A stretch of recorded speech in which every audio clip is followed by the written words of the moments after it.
نحمدہ ونصلی علی رسولہ الکریم وعلی عبدہ المسیح الموعود اما بعد فاعوذ باللہ من الشیطان الرجیم بسم اللہ الرحمن الرحیم۔ معزز سامعین کرام السلام علیکم ورحمۃ اللہ وبرکاتہ۔ آج ہم آپ کے سامنے ایک کے ٹی وی چینل کی ویڈیو لے کے حاضر ہوئے ہیں۔ اس کے ٹی وی چینل میں ایک مولوی صاحب آئے ہوئے ہیں، منیر احمد الوی صاحب، جو کہ دیوبندی ہیں۔ اب اس چینل میں اس بندے کو بلا کے اس سے سوال جواب کیے جا رہے ہیں کہ جناب دیکھیں جی، آپ مسلمان جو ہیں وہ جو قرآن پاک پڑھتے ہیں، قادیانی بھی وہی قرآن پاک پڑھتے ہیں، تو قادیانی پھر غیر مسلم کیوں؟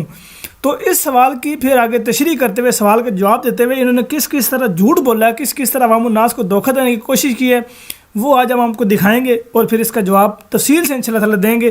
آپ ویڈیو کے ساتھ جڑے رہیے گا، ویڈیو کو آخر تک لازمی دیکھیے گا۔ آئیے سنتے ہیں۔ آئیے ناظرین، چلتے ہیں اپنے پہلے سوال کی طرف جو ہمیں بھیجا ہے عبدالرحمن صاحب نے۔ السلام علیکم جی، میرا نام عبدالرحمن ہے۔ میرا سوال یہ ہے کہ مجھے ایک دفعہ قادیانی ایک اپنا دوست ہی ہے میرا، وہ اپنے گھر لے گیا اور اس نے مجھے کہا جی کہ قرآن پاک دکھایا اپنا، اور کہا جی کہ ہم بھی یہی قرآن پاک پڑھتے ہیں، یہ بس مولویوں کی پھیلائی ہوئی باتیں ہیں کہ ہم غیر مسلم ہیں، حالانکہ ہم بھی یہی قرآن پاک پڑھتے ہیں۔ تو وہ میرا سوال یہ ہے کہ وہ بھی جو ہے وہ جو قرآن پاک ہم پڑھتے ہیں وہی پڑھتے ہیں، تو پھر وہ غیر مسلم کیسے ہوئے؟ تو منیر صاحب، یہ جو ابھی عبدالرحمن صاحب نے ہم سے سوال کیا ہے اس پروگرام میں، اس بارے میں کیا کہیں گے آپ؟ اس کی حقیقت کیا ہے اصل میں؟ بسم اللہ الرحمن الرحیم۔ بھائی جان زیب صاحب، پہلے تو میں آپ کا شکریہ ادا کرتا ہوں کہ آپ نے اپنے پروگرام میں مجھے دعوت دی ہے۔ باقی اس سوال کو سمجھنے کے لیے یہ بات سمجھ لینا چاہیے کہ قرآن کو ماننے کا مطلب کیا ہے۔ صرف یہ مان لینا کہ قرآن اللہ کی کتاب ہے ایمان کے لیے کافی نہیں ہے، بلکہ قرآن مجید کو ماننا اور اس پر ایمان لانا، اس کا مطلب یہ ہے کہ قرآن مجید کو اللہ رب العزت کی آخری کتاب مانے، آخری وحی مانے، قرآن مجید کی عظمت، قرآن مجید کی صداقت، قرآن مجید کی قطعیت اور اس کے مقام مرتبے میں کسی بھی کلام کو، کسی بھی کتاب کو اس کے برابر نہ سمجھے، اور قرآن مجید نے جتنے عقائد دیے ہیں، احکامات دیے ہیں اور جو تعلیمات دی ہیں، ان تمام عقائد، تمام احکامات اور تمام تعلیمات کو دل و جان سے تسلیم کرے، اور اسی طرح قرآن مجید کی توہین سے بچے، اور قرآن مجید میں تحریف، خواہ وہ لفظوں کی ہو یا معنی کی ہو، اس سے بچے۔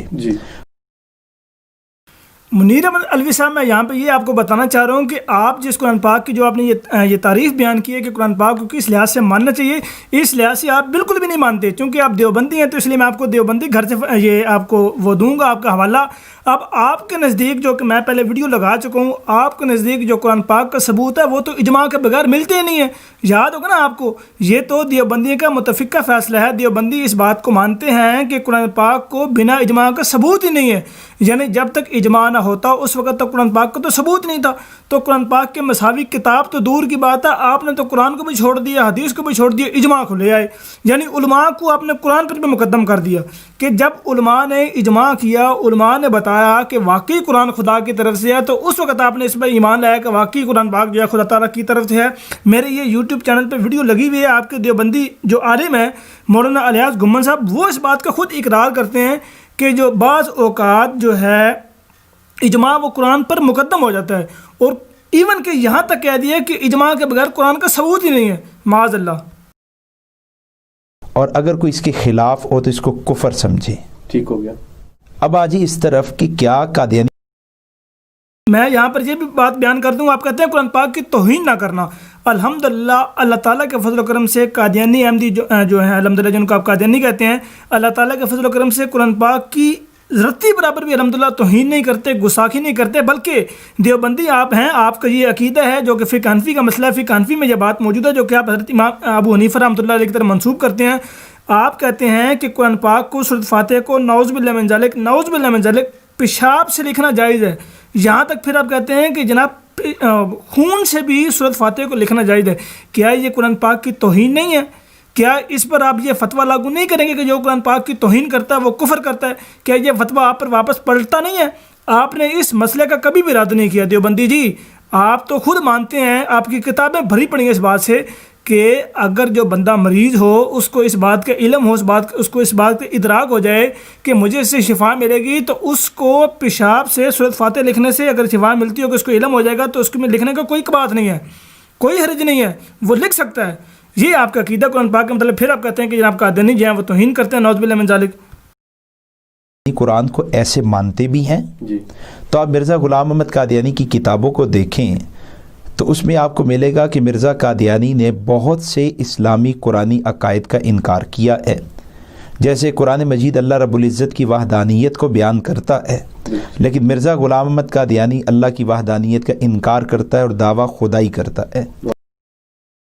اب یہاں پر دیکھیں اس مولوی صاحب نے کس قدر جھوٹ اور دروغ گوئی سے یہ کام لیا ہے کہ مرزا صاحب نے اپنی کتاب جو آئینہ کمالات اسلام کتاب ہے حضور کی عربی میں جو ہے حضور فرماتے ہیں من رأیت فی المنام عین اللہ، رأیت فی المنام عین اللہ، کہ میں نے خواب میں دیکھا کہ میں خدا ہوں۔ حضور نے وہاں پر اپنی خواب کا ذکر کیا ہے کہ میں خواب میں دیکھا ہے، حضور نے حقیقت کا ذکر نہیں کیا۔ مولوی صاحب آپ جانتے ہوں گے کہ خواب ہمیشہ تعبیر طلب ہوتا ہے۔ چلے میں آپ کو تعطیل الانام فی تعبیر المنام سے کتاب سے حوالہ دیتا ہوں، اس میں لکھا ہوا ہے کہ من رآ کأنہ صار الحق کی سبحانہ و تعالیٰ اہتداء الی صراط المستقیم، کہ جو شخص خود کو خواب میں خدا بنا دیکھے تو اس کی مراد یہ ہے، اس کا مطلب یہ ہے کہ اللہ تعالیٰ اس کو صراط مستقیم کی طرف گامزن کرے گا۔ مولوی صاحب یہ خواب تو مرزا صاحب کی صداقت کی دلیل بن رہا ہے، آپ کہتے ہیں جناب یہ خواب صداقت کی دلیل نہیں بن رہا۔ اچھا چلے مجھے یہ بتائیں، اب آپ کے جو دیوبندی اشرف علی تھانوی صاحب ہیں، آپ کو یاد ہوگا کہ ان کا ایک مرید ان کے پاس آیا تو وہ کہتے ہیں کہ جب میں خواب دیکھ رہا تھا تو میں نے خواب میں لا الہ الا اللہ محمد رسول اللہ پڑھنا چاہا، لیکن میں محمد رسول اللہ کی جگہ اشرف علی رسول اللہ پڑھتا رہا، تو وہ خواب کی بات کر رہے تھے۔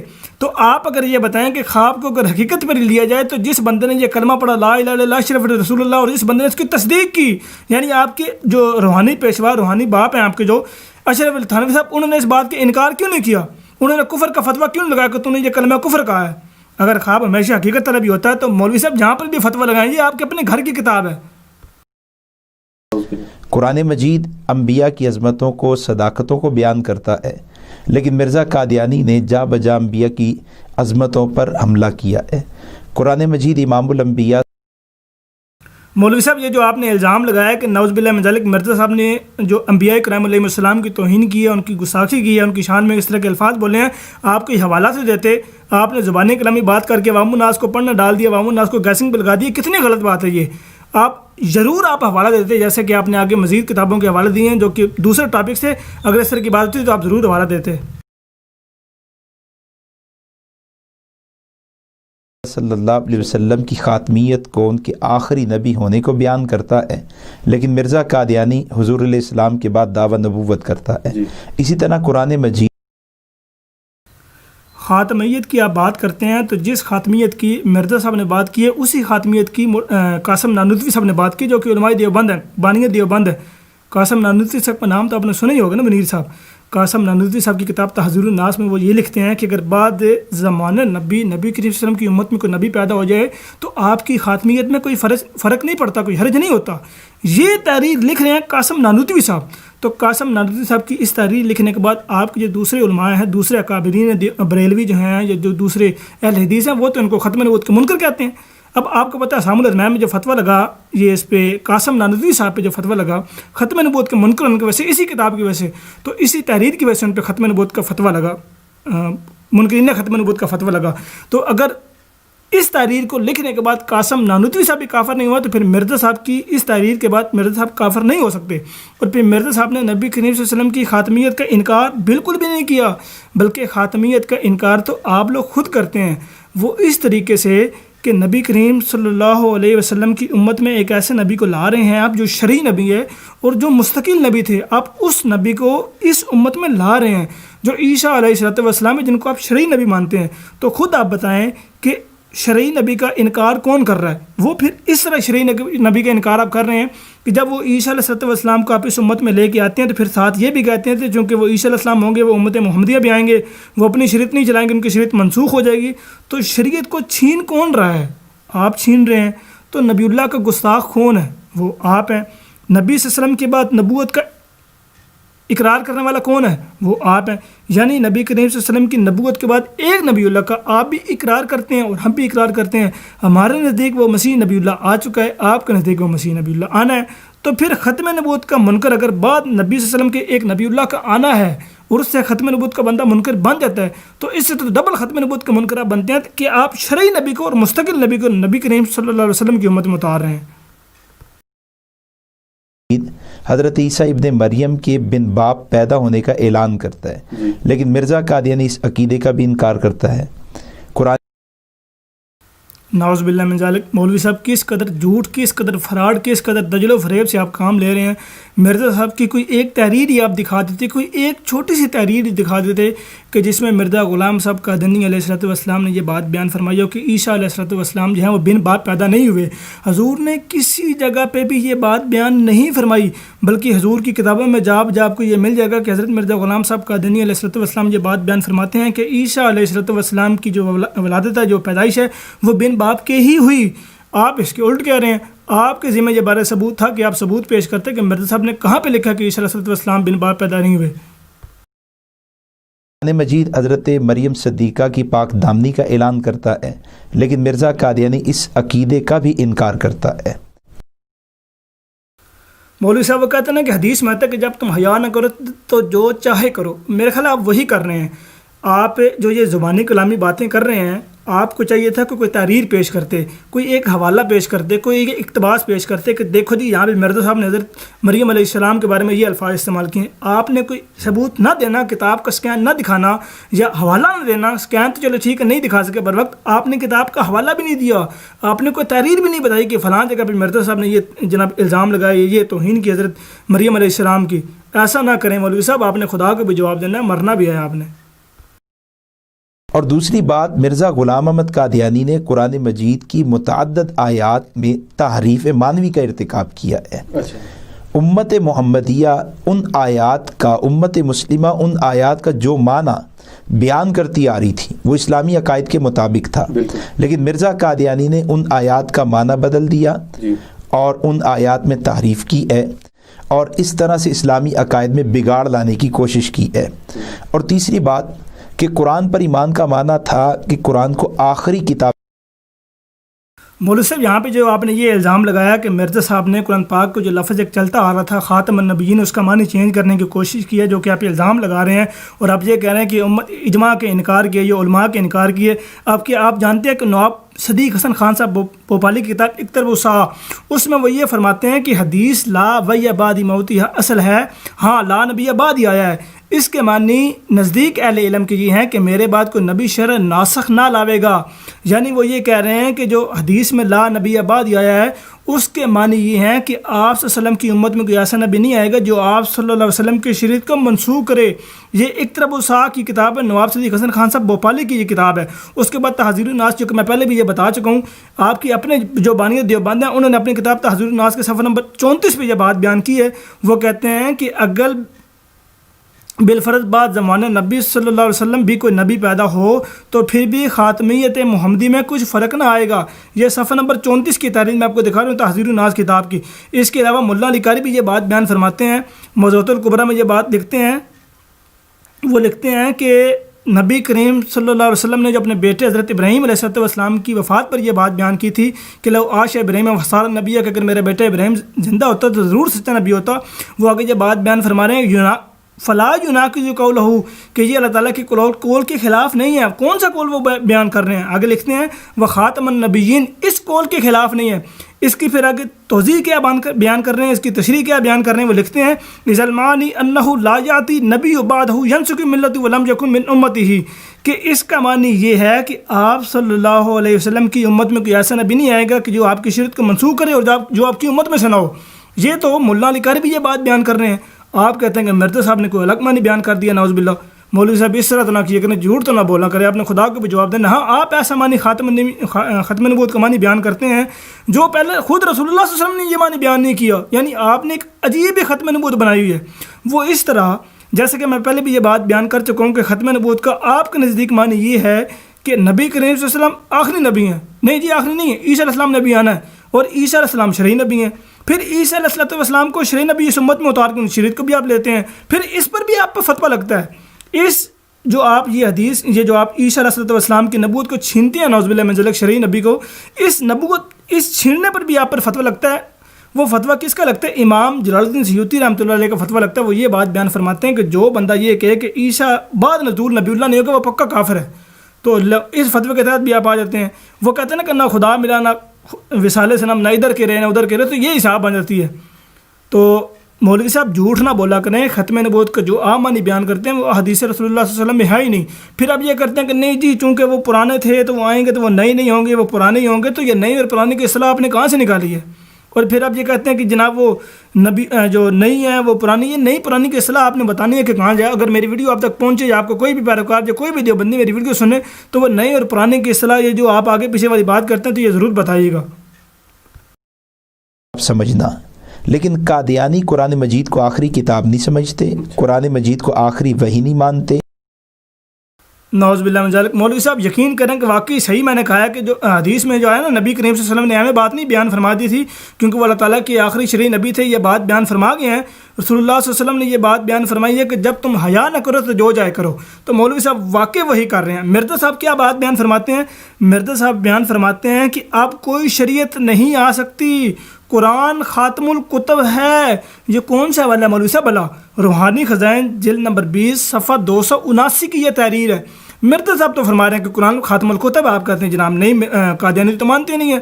جو بانی قادیانیت ہے، یعنی جو جماعتی احمدی کے بانی ہیں، وہ خود یہ تحریر لکھ رہے ہیں۔ میں اپنے طرف سے تحریر نہیں دکھا رہا، میں خود تحریر لکھ کے نہیں آپ کو دکھا رہا، بلکہ مرزا غلام صاحب قادیانی علیہ الصلوۃ والسلام کی تحریر دکھا رہا ہوں۔ وہ کہہ رہے ہیں کہ اب کوئی شریعت نہیں آ سکتی، قرآن خاتم الکتب ہے۔ لو جی گالی موک گئی۔ وہ قرآن مجید کے بارے میں کیا عقائد و نظریات رکھتے ہیں؟ اس سلسلے میں مرزا غلام احمد قادیانی کا بیٹا مرزا بشیر احمد ایم اے، وہ اپنی کتاب کلمۃ الفصل کے صفحہ 173 پر لکھتا ہے کہ قرآن دنیا میں کہاں موجود تھا۔ مسئلہ یہ تھا کہ قرآن اٹھ گیا تھا اور اللہ نے دوبارہ محمد رسول اللہ کو مرزا قادیانی کی صورت میں بھیجا اور پھر دوبارہ اس پر قرآن کو نازل کیا ہے۔ تو قادیانی عقیدے کے مطابق قرآن دنیا میں 2 بار نازل ہوا ہے۔ ایک بار نازل ہوا امام الانبیاء صلی اللہ علیہ وسلم کی ذات پر، اور دوسری بار نازل ہوا مرزا غلام احمد قادیانی پر۔ اور قرآن کے بارے میں مرزا غلام احمد قادیانی وہ اپنی کتابوں میں کیا لکھتا ہے؟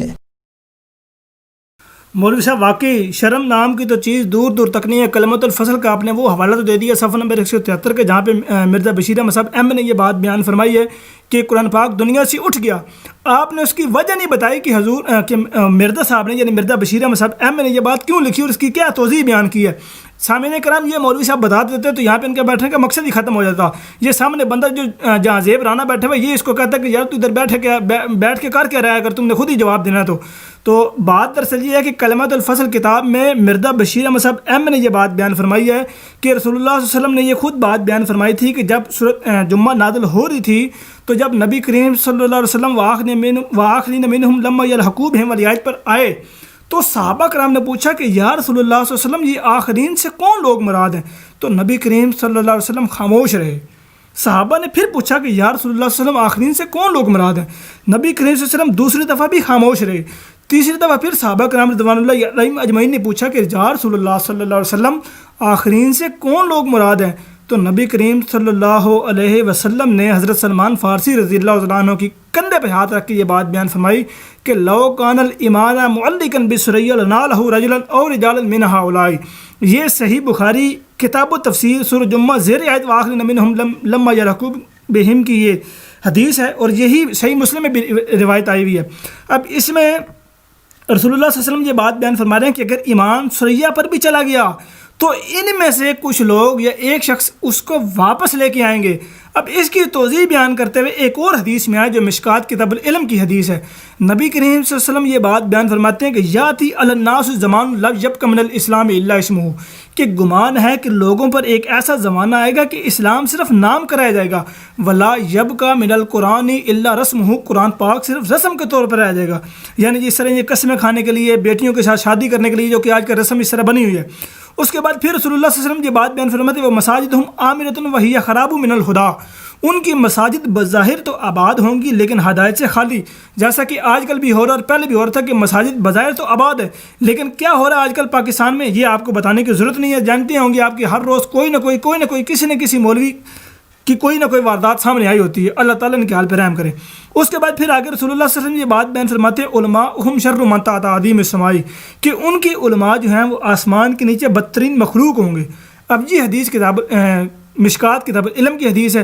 اب یہ حدیث کے جو الفاظ ہیں کہ اسلام صرف نام کرایا جائے گا، یعنی کہ اسلام صرف نام کرایا جائے گا، اب یہی تو ہو رہا ہے۔ کہنے کو تو ہم مسلمان ہیں، ملاوٹ ہم کر رہے ہیں، غیبت ہم کر رہے ہیں، دھوکے دھڑی ہم کر رہے ہیں، قتل و غارت ہم کر رہے ہیں، فساد ہم کر رہے ہیں، جتنا کوئی کوٹ کے برائیاں وہ ہم کر رہے ہیں، تو پھر اسلام نام کی رہ گیا، قرآن کے صرف الفاظ رہ گئے ہیں۔ اب اس پہ آتے ہیں جی، قرآن کے الفاظ رہ گئے ہیں، ہر بندہ اپنی طرف سے اس کا اپنا معنی کر رہا ہے۔ جی اس کا معنی یہ ہے قرآن پاک کا، انما انا بشر مثلکم یوحی الی، کہ نبی کریم صلی اللہ علیہ وسلم، اللہ تعالیٰ نبی کریم صلی اللہ علیہ وسلم کو کہہ رہا ہے کہ اے نبی آپ فرما دیجئے کہ میں تمہاری طرف ایک بشر ہوں، بشر رسول ہوں، فرق صرف اتنا مجھ پر وحی آیا کرتی ہے۔ اب اس کا بریلوی مطلب یہ لیتے ہیں، انا الگ ہے، ما الگ ہے، یعنی انما انا بشر ہوں، میں تمہاری طرف بشر نہیں ہوں، بریلوی یہ ترجمہ کر رہا ہے۔ وہابی یہ ترجمہ کر رہا ہے، انما انا بشر مثلکم یوحی الی، کہ کہہ دو اے نبی صلی اللہ علیہ وسلم لوگوں کو کہ میں تم جیسا ہی ایک بشر رسول ہوں۔ اب دونوں الگ الگ معنی کر رہے ہیں، تو قرآن پاک کا اٹھ جانا مراد یہ ہے کہ لوگ جو ہیں وہ اپنی مرضی کے مفہوم و مطالب نکال کے انہوں نے اصلی مفہوم ہی گم کر دیا ہے کہ اس کا معنی کیا ہے۔ رسول اللہ صلی اللہ علیہ وسلم کی حدیث میں بھی یہ کہتے ہیں کہ نہیں جی فلاں صحیح ہے، فلاں غلط ہے، فلاں ٹھیک ہے، فلاں کو ایمان لے، فلاں کو لے۔ قرآن پاک کے بارے میں یہ الفاظ نہیں کہ، یعنی وہی کے بارے میں یہ الفاظ نہیں کہ نعوذ باللہ من ذلک وہی قرآن دنیا سے اٹھ گئی، بلکہ قرآن تراجم کے بارے میں، قرآن تفسیر کے بارے میں یہ بات کہی گئی کہ قرآن پاک دنیا سے اٹھ گیا۔ اور مسیح موعود علیہ السلام نے جو اللہ تعالیٰ سے علم پاک ہے، جو کہ النبی المخبر عند اللہ تعالیٰ، جو کہ نبی کا کام ہوتا ہے، جو کہ نبی کی تعریف ہے کہ النبی المخبر عند اللہ تعالیٰ، کہ نبی اس کو کہتے ہیں جو خدا تعالیٰ سے غیب کی خبریں پاتا ہے، نبی اس کو کہتے ہیں۔ تو مرزا صاحب نے اللہ تعالیٰ سے خبر پا کے قرآن پاک کا اصل معنی و مفہوم، اصل تشریح جو رسول اللہ صلی اللہ علیہ وسلم اس دنیا میں لائے تھے، اس کو دنیا میں اثر نو زندہ کیا، اس کو دوبارہ اجاگر کیا اور لوگوں کو بتایا کہ نبی کریم صلی اللہ علیہ وسلم کی جو شریعت ہے، شریعت محمدیہ، نبی کریم صلی اللہ علیہ وسلم نے اس کا یہ معنی بیان فرمایا ہے، اس پر عمل کرو۔ حضور مرزا صاحب نے، یعنی مرزا غلام احمد صاحب قادیانی علیہ السلام نے کسی بھی جگہ پر یہ معنی بیان نہیں کیا کہ رسول اللہ صلی اللہ علیہ وسلم کی تشریح کو چھوڑ دو، جو میں تشریح بتاتا ہوں اس کو لو، بلکہ مرزا غلام احمد صاحب قادیانی علیہ السلام نے اسی تشریح کو آگے پھیلایا ہے، اسی تشریح کو آگے لے کر گئے ہیں جو رسول اللہ صلی اللہ علیہ وسلم نے قرآن پاک کی وضاحت کی ہے۔ اب پھر یہ کہتے ہیں کہ مرزا صاحب کے بارے میں، مرزا بشیر احمد صاحب ایم میں اسی کتاب کلمۃ الفضل میں کہتے ہیں کہ مرزا صاحب نے نعوذ باللہ من ذالک محمد رسول اللہ ہونے کا دعویٰ کیا ہے۔ اب یہ بندہ بھول گیا کلمۃ الفضل کا پورا پڑھنا، یا عوام الناس کو نہ بتانے کے لیے اس نے آدھی تحریر پڑھی ہے۔ اب اسی کلمۃ الفضل میں مرزا بشیر احمد صاحب ایم میں یہ بات بیان کرتے ہیں کہ وہ مسیح موعود جو محمد رسول اللہ صلی اللہ علیہ وسلم کا اکلوتا بیٹا تھا۔ یہ تحریر کون سے صفحے کی ہے؟ یہ تحریر کلمۃ الفضل کے صفحہ نمبر 101 کی ہے، اور پھر 101 پہ ان کو یہ بیان کر رہے ہیں کہ وہ اکلوتا بیٹا جو حضرت محمد صلی اللہ علیہ وسلم کا ہے، یہاں پر روحانیت کی بات ہو رہی ہے۔ اس کے بعد پھر مرزا بشیر احمد صاحب ایم میں اسی کتاب کلمۃ الفضل کے صفحہ نمبر 104 پہ یہ بات بیان کرتے ہیں کہ تم نے احمد کو، یعنی مرزا غلام صاحب قادیانی کو، محمد صلی اللہ علیہ وسلم کا کامل بروز مانا ہے، بروز پایا ہے، بروز مانا ہے۔ اب یہ 104 صفحہ نمبر کی تحریر ہے، یہاں پہ مرزا بشیر احمد صاحب ایم میں اپنی کتاب کلمۃ الفضل میں یہ بات کی وضاحت کر رہے ہیں کہ احمد کو محمد صلی اللہ علیہ وسلم نہ مان لینا حقیقی طور پہ، اور پھر اس کی دلیل بھی دے رہے ہیں۔ وہ دلیل کیا دے رہے ہیں؟ وہ کہتے ہیں کہ جب ایک شخص وفات پا جائے تو انہم لا یرجعون کے ساتھ اس کی وہ نفی کرتا ہے کہ جو مردے ہیں، جو شخص وفات پا جائے دوبارہ واپس نہیں آیا کرتے، یعنی محمد صلی اللہ علیہ وسلم دنیا میں واپس نہیں آئے، بلکہ اللہ تعالیٰ نے حضرت مرزا غلام احمد صاحب قادیانی علیہ السلام کو محمد رسول اللہ صلی اللہ علیہ وسلم کا بروز بنایا ہے۔ یعنی بروز سے مراد یہ ہے کہ نبی کریم صلی اللہ علیہ وسلم نے محمد رسول اللہ صلی اللہ علیہ وسلم کی زندگی اس قدر فالو کی ہے، اس قدر ان کی اطاعت کی ہے، پیروی کی ہے، ان کی پیروی سے ایک قدم بھی باہر نہیں رکھا۔ اللہ تعالیٰ نے مرزا غلام صاحب قادیانی علیہ السلام کو محمد رسول اللہ صلی اللہ علیہ وسلم کا بروز بنایا ہے، یہ معنی ہے۔ آپ یہاں پہ یہ مراد نعوذ باللہ لے رہے ہیں کہ مرزا صاحب نے گویا محمد صلی اللہ علیہ وسلم ہونے کا دعویٰ کر دیا، یا یہ کہہ دیا کہ محمد صلی اللہ علیہ وسلم میں ہی ہوں جو مکہ میں پیدا ہوئے تھے اور مدینہ میں جن کی دفین ہوئی۔ مولوی صاحب کیوں جھوٹ بولتے ہیں، کیوں عام الناس کو چونا لگا رہے ہیں آپ؟ وہ اپنی وحی کو قرآن کے مساوی قرار دیتے ہوئے اپنی کتاب یہ روحانی خزائن کی جلد نمبر 18 میں موجود ہے، نزول مسیح، اس روحانی خزائن جلد نمبر 18 کے صفحہ 477 پر لکھتا ہے کہ جس طرح قرآن ہر طرح کی غلطی اور خطا سے پاک ہے، اسی طرح میری وحی بھی ہر طرح کی غلطی اور خطا سے پاک ہے۔ اور لکھتا ہے کہ جو یقین امام الانبیاء صلی اللہ علیہ وسلم کو اپنی وحی یعنی قرآن پر تھا، مجھے بھی اتنا ہی یقین اپنی وحی پر بھی ہے۔ تو قرآن مجید کے ساتھ مقابلہ کر رہا ہے۔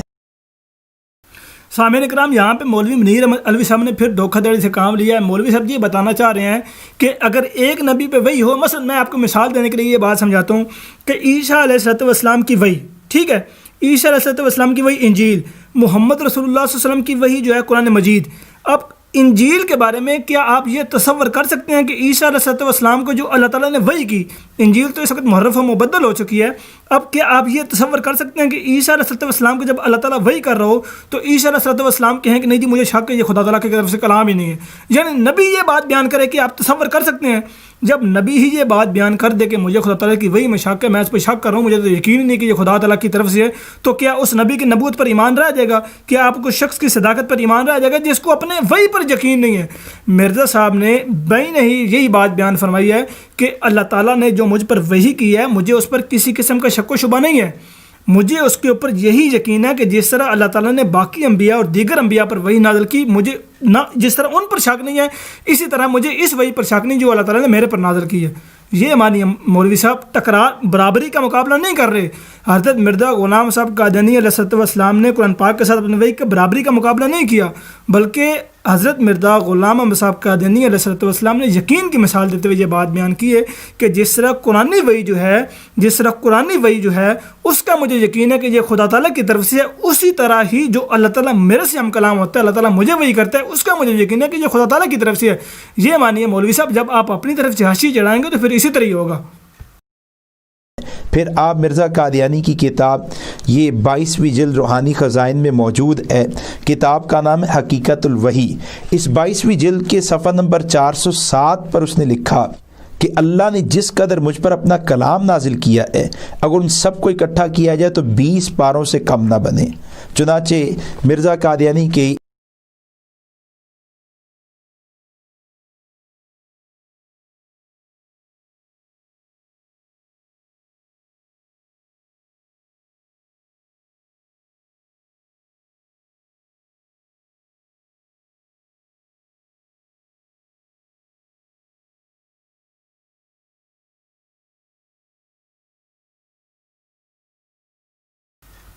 مولوی صاحب یہاں پہ آپ خود دیکھ لیں کہ یہاں پہ مرزا صاحب نے جی یہ بات بیان کی ہے کہ اس قدر مجھ پر وحی نازل ہوئی، اگر اس کو اکٹھا کیا جائے تو وہ 20 جز سے کم نہ ہوگی۔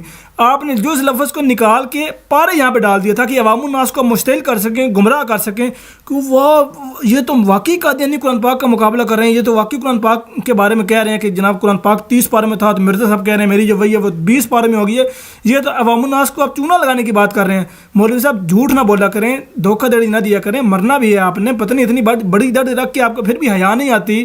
یہ تو پھر وہی بات ہوگی کہ مجھے ایک لطیفہ یہاں پہ یاد آ گیا ہے کہ ایک مولوی صاحب سائیکل چلا رہے تھے تو سامنے ایک بچہ آ رہا تھا، تو بچہ کہتا ہے جب بچے کو سائیکل لگ گئی تو وہ سائیکل لگنے کے بعد بچہ کہتا ہے کہ مولوی صاحب دھیان سے چلیں، اتنی بڑی داڑھی ہوگی آپ کو، تو مولوی صاحب کہتا ہے کہ یہ داڑھی ہے بریک تھوڑی ہے، تو مولوی صاحب آپ خدا تعالیٰ کا خوف کیا کریں، آپ نے مرنا بھی ہے، آپ نے ایک دن خدا تعالیٰ کے سامنے جواب دے بھی ہونا ہے۔ اسی سوچ اور اسی نظریے کے تحت قادیانیوں نے مرزا غلام احمد قادیانی کی وحیوں کو، اس کے الہامات کو، اس کے کشوف کو یکجا ایک کتابی صورت میں چھاپا ہے، اور اس کتاب کا نام انہوں نے تذکرہ رکھا ہے۔ یہ آپ دیکھ سکتے ہیں، تذکرہ مجموعہ الہامات کشوف رویا حضرت مرزا غلام احمد قادیانی۔ اور اس کتاب تذکرہ کا نام انہوں نے تذکرہ کیوں رکھا؟ قرآن مجید کا معروف نام تو قرآن ہے، قرآن حکیم، قرآن مجید، قرآن مقدس، قرآن پاک، لیکن ایک غیر معروف نام ہے اِنَّ هَٰذِهِ تذکرہ، قرآن کو تذکرہ کہا گیا ہے۔ اگر قادیانی اس کا نام قرآن رکھ دیتے قرآن ہی کے نام پر تو انہیں رد عمل کا سامنا کرنا پڑتا، ان کا دجل فریب کھل کے سامنے آ جاتا، اس لیے انہوں نے اس قرآن مجید کا غیر معروف نام رکھا ہے۔ اور اس کتاب میں وہ اس مولوی صاحب کس قدر ڈٹھائی اور بے شرمی سے آپ یہ بات بیان کر رہے ہیں کہ جو ہے مرزائی یا جو قادیانی ہے، یہ جو احمدی ہیں، یہ قرآن پاک کے مقابلے میں تذکرہ لے کے آگے ہیں. کس قدر آپ نے جھوٹ اور دروغ گوئی سے کام لیا ہے. مولوی صاحب کہ آپ جانتے ہیں مسلم کی آپ کو حدیث یاد ہوگی جس میں رسول اللہ صلی اللہ علیہ وسلم یہ بات بیان فرماتے ہیں فَأُوحَ اللَّهُ إِلَىٰ عِيسَىٰ ابْنِ مَرْيَمَ کہ پس جب اللہ تعالیٰ عیسیٰ ابن مریم کی طرف وحی کرے گا. اور ہمارا یہ ایمان ہے کہ حدیث رسول اللہ صلی اللہ علیہ وسلم میں جو یہ بات بیان کی گئی ہے فَأُوحَ اللَّهُ إِلَىٰ عِيسَىٰ ابْنِ مَرْيَمَ یہ آنے والے مسیح کے متعلق استعمال کی گئی ہے، کیونکہ بخاری و مسلم کی یہ روایت ہے کہ وَإِمَامُكُم مِّنكُم کہ وہ تم میں سے تمہارا امام ہوگا. اگر آپ کہتے ہیں کہ یہ عیسیٰ علیہ السلام کے متعلق ہی لفظ استعمال کیا گیا ہے، سب سے پہلی بات تو یہ کہ یہاں پر وحی کا جاری ہونا خود ہی بیان ہے کہ وحی جو ہے وہ جاری ہے، یعنی وحی غیر تشریح جاری ہے، جس کا میں آگے ثبوت بھی دوں گا انشاءاللہ تعالیٰ مرزا صاحب کی کتاب سے جو آپ نے الزام بھی لگایا آگے. اب یہاں پہ ایک ثبوت تو یہ مل گیا کہ نبی کریم صلی اللہ علیہ وسلم کی وفات کے بعد نبوت کا وحی کا جاری ماننا آپ بھی مانتے ہیں. وہ کس طرح؟ کیونکہ مسلم کی روایت میں ہے فَأُوحَ اللَّهُ إِلَىٰ عِيسَىٰ ابْنِ مَرْيَمَ کہ پس جب اللہ عیسیٰ ابن مریم کی طرف وحی کرے گا. تو وحی کا ذکر، وحی کا سلسلہ تو خدا تعالیٰ خود کہہ رہے کہ وہ جاری ہے. اللہ تعالیٰ خود یہ بات بیان فرما رہا ہے، کیونکہ نبی صلی اللہ علیہ وسلم نے تو کوئی بات نہیں کی جو اللہ تعالیٰ نے نہ کی ہو. وَمَا يَنطِقُ عَنِ الْهَوَىٰ إِنْ هُوَ إِلَّا وَحْيٌ يُوحَىٰ کہ نبی کریم صلی اللہ علیہ وسلم خواہش نفسانی سے کلام نہیں کیا کرتے تھے، بلکہ وہی کہتے ہیں جو ان کا رب ان کی طرف وہی کرتا ہے. یہ اب نبی کریم صلی اللہ علیہ وسلم نے جو الفاظ کہے ہیں فَأُوحَ اللَّهُ إِلَىٰ عِيسَىٰ ابْنِ مَرْيَمَ کہ جب اللہ تعالیٰ عیسیٰ ابن مریم کی طرف وحی کرے گا تو وحی کے جاری ہونے تو ثابت ہو گیا. نمبر 1. نمبر 2، جب اللہ تعالیٰ عیسیٰ ابن مریم کی طرف وحی کرے گا، اللہ تعالیٰ ان سے ہم کلام ہوگا، یعنی آنے والے مسیح سے، جو کہ ہم کہتے ہیں کہ وہ ہو چکا ہے مرزا غلام صاحب قادیانی علیہ السلام سے. تو جب اللہ تعالیٰ ان سے وحی سے ہم کلام ہوگا تو کیا اس وحی کو اکٹھا کر کے یکجا کر کے کتابی شکل میں چھاپنا گناہ ہے، یا لوگوں کو بتانا گناہ ہے کہ دیکھو جی خدا تعالیٰ نے مجھے یہ بات بتائی ہے تو اس بات پر عمل کرو؟ کوئی نئی شریعت نہیں دی، بلکہ شریعت محمدیہ کا ہی درس دیا ہے، شریعت محمدیہ کی ہی باتیں بتائی ہیں، شریعت محمدیہ کے ہی نکات بتائے ہیں، شریعت محمدیہ کی ہی تفصیل بتائی ہے. اپنی کوئی نئی شریعت یا کوئی اپنی نئی پہچان یا اپنا کوئی نیا کلمہ یا اپنی کوئی نئی شریعت یا کوئی چیز نہیں دی، بلکہ وہی کچھ دیا ہے جو محمد رسول اللہ صلی اللہ علیہ وسلم کا تھا. کتاب تذکرہ کے بارے میں لکھتے ہیں، ایک تذکرہ یعنی وحی مقدس. جی تذکرہ یعنی وحی مقدس. تو ہمارا عقیدہ تو ہے کہ قرآن اللہ کی آخری کتاب اور آخری آسمانی وحی ہے. لیکن مولوی صاحب میں بتا چکا ہوں کہ آپ آخری وحی نہیں مانتے. آپ کے اولیاء کرام یہ بات لکھ چکے ہیں کہ اللہ تعالیٰ مجھ سے ہم کلام ہوا. یہ ایک بہت لمبا موضوع ہے، انشاءاللہ تعالیٰ اس کے اوپر میں الگ سے ویڈیو بناؤں گا کہ جس میں آپ کی علماء کا میں عقیدہ بتاؤں گا کہ جو آپ کی علماء پیر عبدالقادر جیلانی رحمۃ اللہ علیہ، دوسرے تیسرے جو ہیں، انہوں نے اپنی کتابوں میں یہ بات لکھی ہے کہ ایک تو وحی بھی ہوئی ہے، دوسرا انہوں نے یہ کہا کہ اللہ تعالیٰ ہم سے ہم کلام ہوا ہے. تو وہ ہم کلام کس طرح ہوتا ہے مولوی صاحب؟ ہم کلام ہونے کا کیا طریقہ قرآن پاک سورہ فرقان میں بیان ہوا ہے؟ مولوی صاحب کیوں عوام الناس کو دھوکہ دے رہے ہیں؟ اور پھر اب یہ کہہ رہے ہیں کہ یہاں پہ انہوں نے لکھا ہے وحی مقدس. تو مقدس کس چیز کو کہتے ہیں؟ کیا اللہ تعالیٰ کی وحی کو مقدس کہنا گناہ ہے؟ قادیانیوں کا عقیدہ یہ ہے کہ آخری وحی وہ مرزا غلام احمد قادیانی کی یہ کتاب تذکرہ ہے. مولوی صاحب نے یہاں پر بھی جھوٹ بولا ہے کہ مرزا صاحب کی کتاب کے بارے میں قادیانی کہتے ہیں کہ یہ آخری وحی ہے، یہ آخری کتاب ہے، نعوذ باللہ من ذالک.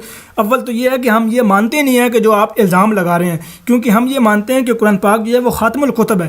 نبی کریم صلی اللہ علیہ وسلم کی وفات کے بعد قیامت کی صبح تک کوئی بھی شرعی نبی، کوئی بھی شرعی وحی، کوئی بھی شرعی حکم نہیں آ سکتا. ہاں وہی لوگوں کو ہو سکتی ہے، وہ غیر تشریح ہے. اب اس کا ثبوت میں یہ دیتا ہوں کہ آپ نے جو یہ الزام لگایا کہ قادیانی اس چیز کو مانتے ہیں کہ مرزا صاحب کی جو وحی ہے وہ آخری وحی ہے، نعوذ باللہ. اب مرزا صاحب کیا بات بیان فرماتے ہیں؟ مرزا صاحب فرماتے ہیں کہ بعد زمانہ نبوت وحی غیر تشریح کا سلسلہ منقطع نہیں ہوا اور قیامت تک باقی ہے. مولوی صاحب یہ کون سی کتاب ہے؟ سنیں، روحانی خزائن جلد نمبر 21 صفحہ نمبر 68. اس پر مرزا صاحب نے یہ بات بیان فرمائی ہے، یعنی غیر تشریح جس میں شرعی حکم نہ ہو. اور میں پہلے یہ دکھا چکا ہوں کہ آپ کی علماء، آپ کی اکابرین یہ لکھ چکے ہیں کہ لا نبی آبادی کا یہ معنی ہے کہ آپ صلی اللہ علیہ وسلم کی امت میں کوئی ایسا نبی نہیں آئے گا جو آپ صلی اللہ علیہ وسلم کی شریعت کو منسوخ کرے. ہاں ایسا نبی آ سکتا ہے کہ جو آپ کی شریعت محمدیہ کے تحت ہی ہو اور آپ کی امت میں ہی ہو. مولوی صاحب کیوں لوگوں کو، کیوں عوام الناس کو چونا لگا رہے ہیں، کیوں جھوٹ بول رہے ہیں؟ اور اس کتاب تذکرے میں شروع میں اس کتاب کو سمجھنے کے لیے کچھ اصول لکھے ہیں. اگر آپ ان اصولوں کو پڑھیں تو یہ تمام تر وہ اصول ہیں جو قرآن مجید کو سمجھنے کے لیے مفسرین نے لکھے ہیں. اس طرح سے بھی انہوں نے اس کتاب کا مقابلہ قرآن کے ساتھ کیا ہے. اور پھر اسی کتاب تذکرے کے مولوی صاحب یہ زبانی کلامی باتیں نہ کیا کریں، دکھا ثبوت دیا کریں، بول کے بتایا کریں کہ کون سے صفحے پہ اس طرح کی تحریر لکھی ہے، قرآن پاک کا مقابلہ کیا ہے، یا ایسے باتیں لکھی ہوئی ہیں کہ جس کو قرآن پاک سے نعوذ باللہ من ذالک آپ کمپیریزن کر رہے ہیں۔ اب اپنی طرف سے باتیں اگر بنائی جائیں گے تو اس کا کیا جواب دیا جائے؟ صفحہ نمبر 448 پر اور صفحہ نمبر 77 پر ایک عبارت موجود ہے۔ مرزا غلام احمد قادیانی لکھتا ہے کہ قرآن شریف کیا ہے؟ کہتا ہے قرآن شریف خدا کی کتاب اور میرے منہ کی باتیں ہیں۔ قرآن شریف خدا کی کتاب اور میرے منہ کی باتیں ہیں۔ سامعین کرام یہ دیکھیں تحریر آپ کے سامنے کھلی ہوئی ہے، صفحہ نمبر 77 ہے، یہ کتاب ہے تذکرہ۔ اب اس صفحہ نمبر 77 پہ اب یہ پورا سکین انہوں نے پتہ کیوں نہیں دکھایا؟ جانتے ہوں گے آپ، میں آپ کو بتاتا ہوں کہ انہوں نے پورا سکین کیوں نہیں دکھایا۔ پورا سکین دکھا دیتے تو اس مولوی کا یہیں پہ تیا پانچا ہو جاتا، کیونکہ اسی صفحے کے نیچے بالکل نیچے حضور یہ بات بیان فرماتے ہیں، یہ لکھا ہوا ہے کہ حضرت مسیح موعود علیہ الصلوۃ والسلام کی خدمت میں ایک سوال پیش ہوا کہ حضور کا جو الہام ہے قرآن خدا کا کلام اور میرے منہ کی باتیں، اس الہام الہی میں میرے کی ضمیر کس کی طرف پھرتی ہے، یعنی کس کے منہ کی باتیں؟ فرمایا یعنی مرزا صاحب نے یہ بات بیان فرمائی کہ خدا کے منہ کی باتیں، یعنی میرے کی ضمیر خدا کی طرف پھر رہی ہے کہ خدا کے منہ کی باتیں۔ خدا تعالیٰ فرماتا ہے کہ میرے منہ کی باتیں۔ اس طرح کے ضمائر کے اختلاف کی مثالیں قرآن شریف میں موجود ہیں۔ یہ اسی پیج پہ جو آپ سامنے دکھا رہے تھے صفحہ نمبر 77 پہ یہ تحریر موجود ہے، نیچے اس کی وضاحت موجود ہے۔ مولوی صاحب یہ آپ نے عوام الناس کو کیوں نہ بتائی؟ یہ آپ نے کیوں نہ بتا کے عوام الناس کو اس مشکل سے نکالا کہ مولوی صاحب ہمیں کہاں پھنسا رہے ہیں؟ اور اس کتاب تذکرے کے بارے میں مرزا غلام احمد قادیانی کا بیٹا مرزا بشیر احمد ایم اے وہ مضامین بشیر میں کہتا ہے کہ اس کتاب کی روزانہ تلاوت کرنی چاہیے، اور پھر آگے لکھتا ہے کہ اس کی تلاوت کے فوائد اور ثمرات وہی ہیں جو قرآن مجید کی تلاوت کے ثمرات ہیں۔ جو صفات قرآن کو پڑھنے سے حاصل ہوتی ہیں، جو پاکی قرآن کو پڑھنے سے حاصل ہوتی ہے، وہی پاکی اور وہی صفات مرزا قادیانی کی اس کتاب کو پڑھنے سے بھی حاصل ہوتی ہے۔ تو قادیانی زبان سے تو کہتے ہیں کہ ہم قرآن کو مولوی صاحب کاش کیا وہ مضامین بشیر کا صفحہ دکھا دیتے، چونکہ میری ویڈیو بہت لمبی ہو رہی ہے تو اس لیے میں اس چیز کو سکپ کرتے ہوئے، تاکہ آپ کا اگر کوئی پیروکار، آپ کا اگر کوئی بھی پیروکار دیوبندی اگر میری یہ ویڈیو سن رہا ہے اور ضرور سنے گا انشاءاللہ تعالیٰ، تو وہ مجھے مضامین بشیر کا وہ ایگزیکٹ پیج بتائے تاکہ میں اس پیج کے حوالے سے اس کو جواب دے سکوں۔ انشاءاللہ تعالیٰ اس کا جواب اگلے کسی موضوع میں، اگلے کسی ویڈیو میں انشاءاللہ تعالیٰ ضرور دے دوں گا، اگر مضامین بشیر میں یہی تحریر لکھی ہوئی جو آپ بتا رہے ہیں، کیونکہ آپ نے اس کو زبانی کلامی بات کی تھی تو اس لیے میں چیز کو سکپ کر رہا ہوں۔ مانتے ہیں، لیکن قرآن میں جو عقائد درج ہیں وہ ان کو نہیں مانتے۔ باقی جو بھائی کا سوال تھا مولوی صاحب اب آپ یہ بتائیں کہ کون سا عقیدہ رہ گیا پیچھے جو ہم نہیں مانتے اللہ تعالیٰ کے فضل و کرم سے؟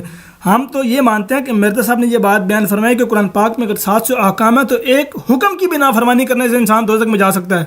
آپ کہنا کہ جناب ہم قرآن پاک کو نہیں مانتے، قرآن پاک کے احکامات کو نہیں مانتے، کس دنیا میں رہتے ہیں مولوی صاحب آپ؟ تھا کہ قرآن کو مانتے پھر کافر کیوں ہیں؟ تو قرآن کو ماننے کی تو حقیقت میں نے عرض کر دی ہے کہ قرآن کو ماننے کے جو تقاضے ہیں، قرآن کو جیسا ماننا چاہیے یہ ویسا نہیں مانتے۔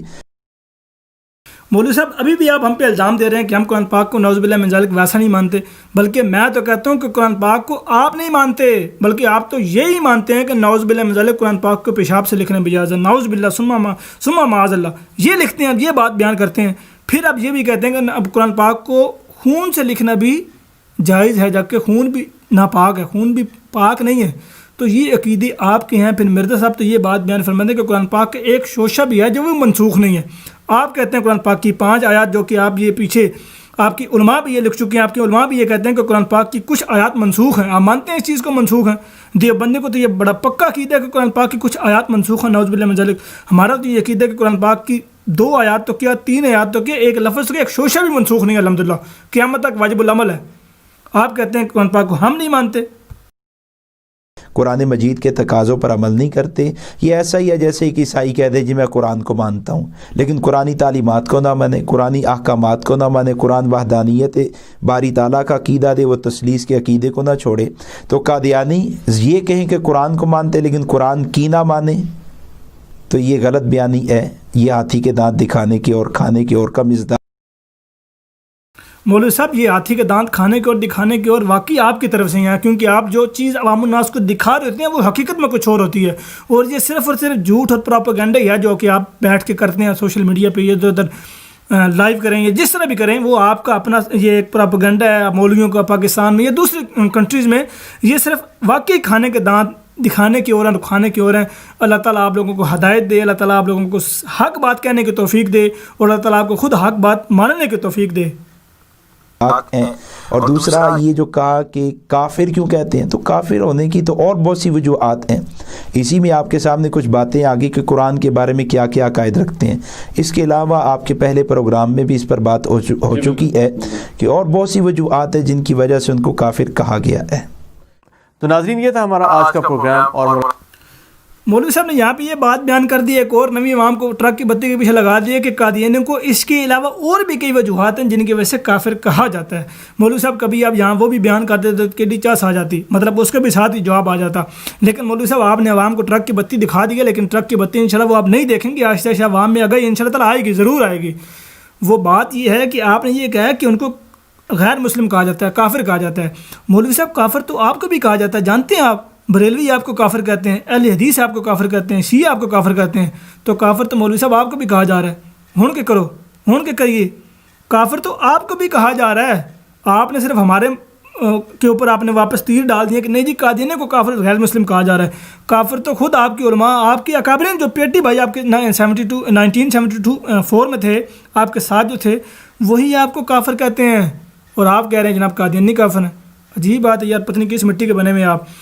بہرحال سامعین اکرام، یہ تھے منیر احمد علوی صاحب جن کے ساتھ ہم نے سوال جواب کیے۔ انہوں نے سوالات ان کے کچھ جو انہوں نے وہ ایک سوال تھا کسی نوان احمدی کا لاہور سے، عبد الرحمن صاحب ان کا نام تھا، تو انہوں نے سوال کیے، تو ان کے سوال پر انہوں نے خود ساختہ جو حاشیے ہیں وہ چڑھانے کی ناکام کوششیں کی ہیں، جن کا الحمدللہ ہم اللہ تعالیٰ کے فضل و کرم سے تیا پانچا کر چکے ہیں، کھیلا کامہ کر چکے ہیں۔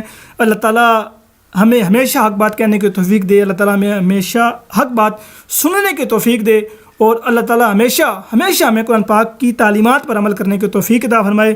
دوستو اپنا خیال رکھیے گا، اور اس ویڈیو کو زیادہ سے زیادہ شیئر کیجیے گا، اور ہمارے چینل تریاق القلوب کو لازمی سبسکرائب کیجیے گا۔